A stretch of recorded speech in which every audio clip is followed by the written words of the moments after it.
राष्ट्रवादी शरदचंद्र पवार पक्षामध्ये प्रदेशाध्यक्ष बदलाच्या चर्चा। जयंत पाटलांसमोरच प्रदेशाध्यक्ष बदलण्याची मागणी। मुंबईतील बैठकीत पदाधिकाऱ्यांची थेट मागणी। आपण कोणत्या जातीला दुखावलं नाही, उलट आपलं पाप झाकण्यासाठी आता धनंजय मुंडे ओबीसीचा आधार घेत आहेत। पैठणमधल्या सभेत जरांगेचा धनंजय मुंडेंवर हल्लाबोल। राज्यपाल नियुक्त 12 आमदारांच्या नियुक्तीबाबतची शिवसेना उद्धव बाळासाहेब ठाकरे पक्षाची याचिका मुंबई हायकोर्टानं फेटाळली। महायुती सरकारला मोठा दिलासा। बेळगावात कानडी संघटनेची अरेरावी।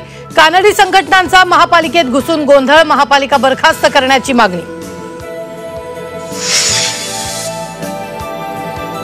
मंत्रालयात आलेली अलिशान लंबोर्गिनी कार स्कायलाइन कमर्शियल ट्रस्टची। कारमधून आलेली व्यक्ती विखे पाटलांच्या भेटीसाठी आल्याची चर्चा। राज्यातील कोणत्याही नागरिकांना कुठूनही दस्त नोंदणी करता येणार। एक राज्य एक नोंदणी संकल्पना राबवणार। मुख्यमंत्री देवेंद्र फडणवीसांची घोषणा। बुलढाण्यातील पाण्यात नायट्रेट सारखा विषारी घटक तर नायट्रेटमुळे स्थानिकांमध्ये टक्कल पडण्याची समस्या। झी 24 तासकडे बुलढाण्यातील पाणी तपासणीचा अहवाल।